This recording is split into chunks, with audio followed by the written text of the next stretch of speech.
Vous faites coucher? Coucher. Je sens que ça va être laborieux aujourd'hui, je sais pas pourquoi, je le sens en fait, une intuition comme ça. Elles ont décidé de jouer à côté de moi, enfin bref. Bonjour à tous, j'espère que vous allez bien. Je voulais tourner cette vidéo depuis des lustres, sauf que pour tout vous dire, en fait j'ai fait un peeling chimique il y a presque une semaine, et du coup je pelais de toute la tête. C'est-à-dire que si vous voyez des restes encore autour de mon visage, c'est normal, pas de panique, mais du coup, c'était pas possible.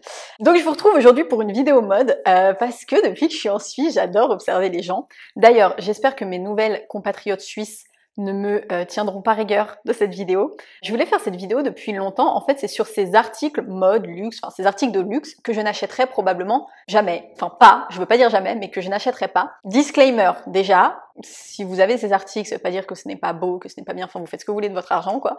Et en tant que parisienne et ancienne étudiante de mode, j'avoue que je suis un peu incisif sur certains points, mais faut pas les prendre... Elle me fait trop rire. Faut pas le prendre personnellement, vous faites ce que vous voulez. Enfin, le but n'est pas d'offenser qui que ce soit avec cette vidéo, mais juste de partager ma vision de la mode.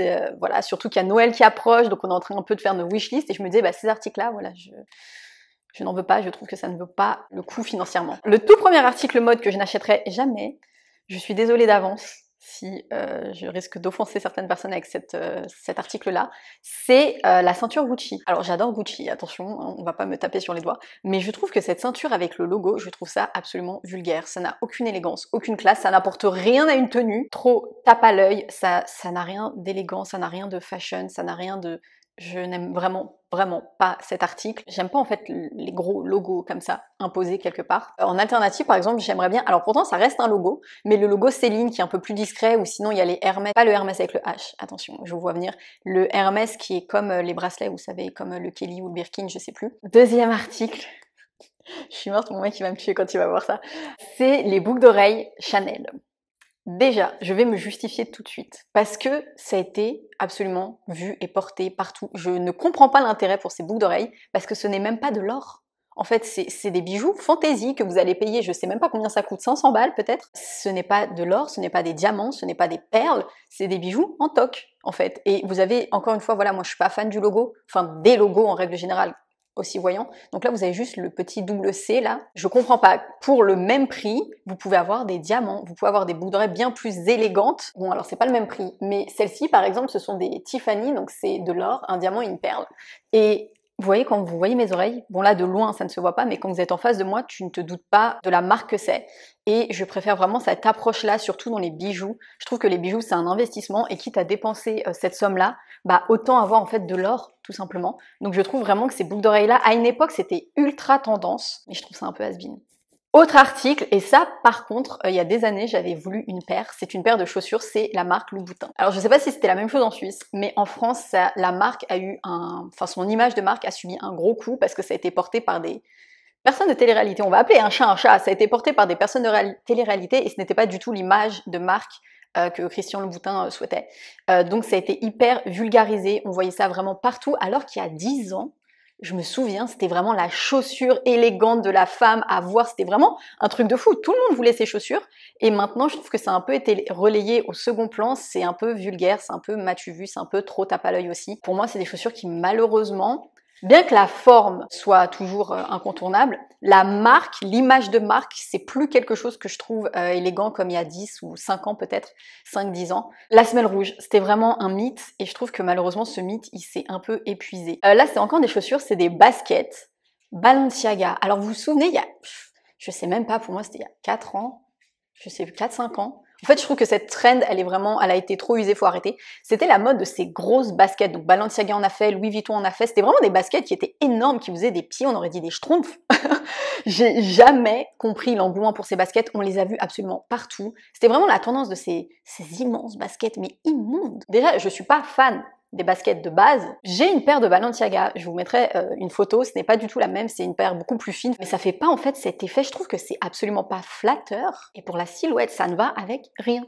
Cette tendance de grosses chaussures moches et baskets moches là, que toutes les marques ont fait à un moment donné, déjà c'est une tendance qui pour moi est finie depuis longtemps, heureusement. Je sens que pour ce que je vais dire, mes compatriotes suisses elles vont vraiment pas m'aimer. Là du coup c'est un sac de luxe que je n'achèterai pas, pour plein de raisons. c'est le saddlebag de Dior, donc vous savez ce sac qui ressemble à une selle de cheval. Je trouve ça génial qu'ils aient restauré cette histoire de chez Dior, voilà c'est vraiment un sac emblématique de la marque. Mais je trouve que parfois les réseaux sociaux, dites-moi en commentaire si c'est pareil pour vous, ça enlève de la désirabilité, c'est dur à dire, la désirabilité d'un produit, c'est-à-dire que d'un coup vous allez voir ce sac partout. Mais du coup, il perd absolument toute originalité. Alors bien sûr que avoir un sac que personne n'a, ça n'existe pas quasiment. Je trouve que ce sac a été porté par tellement de personnes que ça n'en vaut pas l'intérêt. En plus, je crois que le prix est très très élevé alors que c'est pas un sac immense. Enfin, je veux dire, c'est pas très très gros comme sac. Pourtant, je le trouve élégant. En noir, en cuir noir, je le trouve très élégant. Mais je ne l'achèterai pas parce que je l'ai vu absolument partout. Et que j'en ai fait une overdose. Les réseaux sociaux, je trouve que vraiment, quand on scrolle dans le feed, on voit les mêmes produits et c'en est lassant. En fait, ça perd toute originalité. Je trouve ça vraiment dommage parce que la mode, c'est un endroit où tu expérimentes. Je trouve que ça a un peu homogénéisé la mode et je trouve ça vraiment dommage en fait. Autre produit, enfin tendance que je n'achèterai pas, que je n'ai jamais acheté et je suis contente que cette tendance soit finie, c'est les micro-bags, mini-bags, micro-bags là. Ces sacs où tu ne peux même pas ranger ton iPhone dedans. Je ne comprends pas. Pour moi, un sac, je suis désolée, ça reste un objet pratique. Tu dois pouvoir mettre un certain nombre de choses dedans. Si je peux pas mettre mon portefeuille et mon téléphone, à quoi ça me sert? En plus, tout le reste du corps a l'air disproportionné en fait.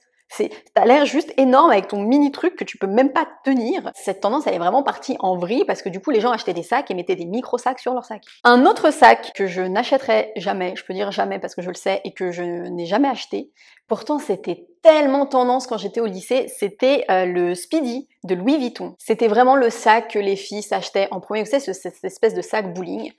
Pourquoi je ne l'ai jamais acheté et que je ne l'achèterai jamais? Déjà de 1, c'est la toile, en fait, c'est la toile Louis Vuitton, il y a juste les poignées en cuir et quelques accessoires, je crois, au niveau de la chaîne. C'est un des sacs qui a été le plus contrefait au monde. Donc quand vous avez ce sac, dans la rue, les gens, en fait, se regardent entre eux en mode « est-ce que c'est un vrai, est-ce que c'est pas un vrai ?» Enfin, je trouve ça absolument horrible. Je trouve que ce sac, encore une fois, voilà, le fait d'avoir été vu et porté et partout, bah, ça enlève toute désirabilité au produit. Je suis pas fan de cet imprimé, je préfère la version noire et grise, lunaire, je crois que ça s'appelle.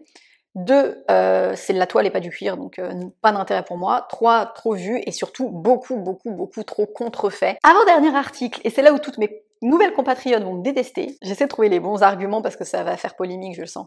La fourrure. Alors, j'ai porté de la fourrure, mais il y a des années de ça. Je pense que je sortais du lycée ou j'étais en études de mode, donc c'est vieux.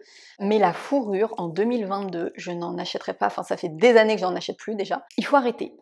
Je veux même pas rentrer dans le débat de vegan, de pollution, des animaux c'est mal, chacun voit midi à sa porte avec ça.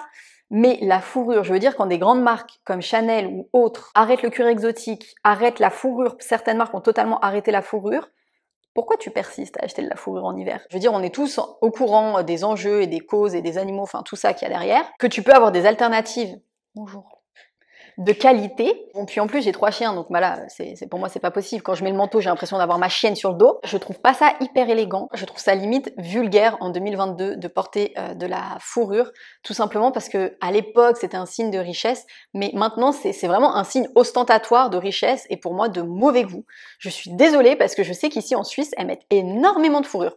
J'étais à Crans-Montana l'autre jour, il y avait déjà des manteaux de fourrure dans les vitrines. Peut-être que si vous êtes suissesse, éclairez-moi.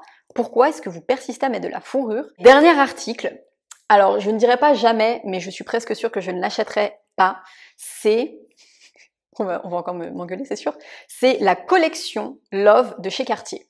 Je m'explique. Je travaille dans la joaillerie depuis quelques temps maintenant, j'adore les bijoux, je suis une grande fan de bijoux. Elle a été beaucoup trop vue partout. À un moment donné, je ne pouvais pas ouvrir mon Instagram sans voir un bracelet Love et c'est surtout que les gens ont perdu toute la signification de ce que ça a. C'est-à-dire que c'est un bracelet de base il y a un tournevis, tu te le loques, tu te le mets et c'est censé être ton amoureux, ton amoureuse qui te l'a acheté et qui te le verrouille entre guillemets. Donc il y a vraiment une dimension amoureuse derrière, un peu limite comme une promesse. Mais sauf que maintenant, tout le monde en a un. Enfin, il y a vraiment aucun intérêt. Surtout que je vois les gens qui les entassent comme ça au poignet, c'est d'un vulgaire. En fait, je trouve que c'est vulgaire et de mauvais goût. Autant en avoir un ou deux, ok d'accord. C'est une collection qui a été énormément imitée et contrefait aussi. Pareil pour la collection Clou. En fait, j'ai l'impression que les gens pensent qu'il y a que ça chez Cartier. La collection Clash, par exemple, elle est magnifique et elle est beaucoup moins tape à l'œil. En fait, j'ai l'impression que les gens achètent cette collection pour dire regardez, j'ai lâché tant dans un bracelet, quoi. Vraiment, j'ai vraiment cette impression-là. En tout cas, voilà, j'espère que vous n'avez pas été offensés par cette vidéo. C'est vraiment, j'avais envie de partager ma vision de la mode. Comme en plus, j'étais en plein dans mes wishlists de Noël, ça m'a inspirée. Moi, c'est quelque chose que j'adore faire parce que j'ai étudié voilà la mode et le luxe à Paris quand j'étais plus jeune. C'était mon premier master. J'avais envie de faire ça aujourd'hui, un peu comme un conseil. Voilà, j'ai envie d'être votre grande sœur parce que même moi, j'ai commis plus jeune des erreurs d'investissement. Voilà, j'ai gaspillé mon argent dans des pièces et ça ne servait à rien. Donc si cette vidéo a pu vous aider, je suis contente. Dites-moi surtout ce que vous pensez de ces articles ou de ces tendances en commentaire parce que ça m'intéresse beaucoup. J'adore qu'on échange sur la mode, je pourrais en parler des heures. Donc n'hésitez pas à me laisser un petit commentaire, à vous abonner à ma chaîne si ça vous a plu et à mon Instagram. Et moi je vous fais des bisous et je vous dis à bientôt. Mouah.